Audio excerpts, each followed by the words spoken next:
आपको याद है जब हम बच्चे थे, हम कितना खेलते थे, कितना दौड़ते थे। जब हमारी छुट्टियों के दिन होते थे तो हम 2-2 3-3 घंटा पार्क में ही होते थे, मैदान में ही होते थे और बहुत सारे ऐसे गेम्स खेलते थे जिसमें हमें दौड़ना, भागना, चलना या खड़े रहना पड़ता था। अगर स्कूल जाते थे तो समटाइम्स स्कूल में पनिशमेंट मिलती थी जिसमें हमें खड़े रहना पड़ता था। और कभी कभी तो हम स्कूल भी पैदल जाया करते थे, वहाँ से पैदल आना, पैदल जाना। I mean we were using so much of our legs, but हमें कभी भी काफ पेन या लेग पेन या किसी भी तरह का दर्द अपने पैरों में महसूस नहीं हुआ बचपन में। बट अगर आप आज का दिन नोटिस करें तो आज अगर आप आधे पौने घंटे के लिए भी आपको खड़ा रहना पड़ गया या फिर ज़्यादा चलना पड़ गया, इवन आप मॉल्स जाते हो और वहाँ पर आपको शॉपिंग करने के लिए 1-2 घंटे लग जाते हैं और आपको लगातार चलना पड़ता है, तो once you back home and lie down on your bed you feel the pain. तब आप नोटिस करते हैं एक हल्का सा चुभता हुआ पेन अपनी काफ मसल्स में, जिसे हम पिंडलियाँ भी कहते हैं। दर्द कभी कभी अनबियरेबल हो जाता है। Then you start applying ointment, spray आप करना शुरू करते हैं और फिर अगर बिल्कुल ही बर्दाश्त नहीं होता then we go for the pain killer. Sometimes I also took the pain killer, mean it was unbearable. हर 2-3 दिन 4 दिन में हम पेन किलर लेना शुरू कर देते हैं। सी इट इज़ गुड, अगर आपका पेन अनबियरेबल है you must go for the medicine, but how long?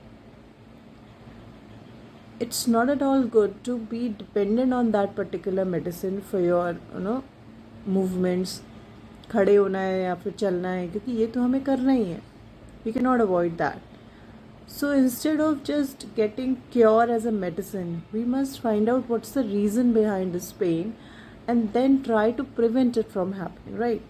ये हो ही ना, क्या है, why we are getting this pain suddenly? क्यों ये लगातार हमारी काफ को हर्ट कर रहा है? अगर हमें थोड़ा सा भी चलना पड़ जाता है या थोड़ा सा भी खड़ा रहना पड़ जाता है तो क्यों हमारे काफ हर्ट हो रहे? अगर आपने नोटिस किया हो, जब हम बच्चे थे, स्पेशली इंडियंस, हम अपने बच्चों को एक कंप्लीट न्यूट्रिशन प्लान देते हैं। हम उन्हें दूध पिलाते हैं, हम उनके वेजिटेबल्स को का ध्यान रखते हैं कि उनकी डाइट में है या नहीं। उनको कार्ब्स देते हैं in the form of chapatis और rice. We always give pulses to them. Means we are completing their nutrition plan. We are completing their diet, which includes all the nutrition. And plus, sometimes we definitely give them fruits as well.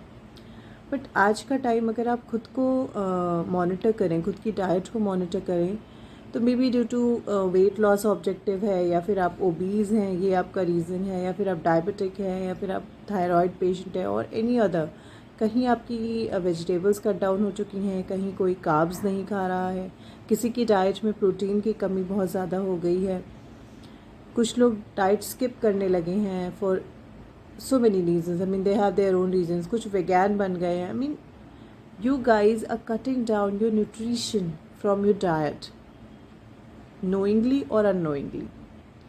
अगर आप लगातार इसी तरह अपना nutrition cut down करते रहेंगे तो definitely आप वेट लॉस कर लेंगे, आप पतले हो जाएंगे, but you can harm each and every organ of your body. मैंने आपको पहले भी बताया था कि जब आप लगातार किसी एरिया को, किसी मसल को यूज़ करते रहते हो तो वो एग्जॉस्ट हो जाती है, जिसकी वजह से वहाँ के जो टिश्यूज़ होते हैं वो they got wear and tear. और जैसे ही आपके टिश्यूज़ रप्चर होते हैं, टूटते हैं, उसी समय आपको वहाँ पर पेन फील होने लगता है। तो हमारा काम है, अगर हमें खुद को पूरी तरह से ठीक करना है, so we must repair those tissue. So इसके लिए no pain killer, no ointment, no spray, nothing will work until and unless you won't provide the complete nutrition to your body. So let me show you कि आपका nutritional supplementation क्या होना चाहिए, which can repair your muscles, which can repair your tissues and can prevent you from getting that pain which can hurt you more.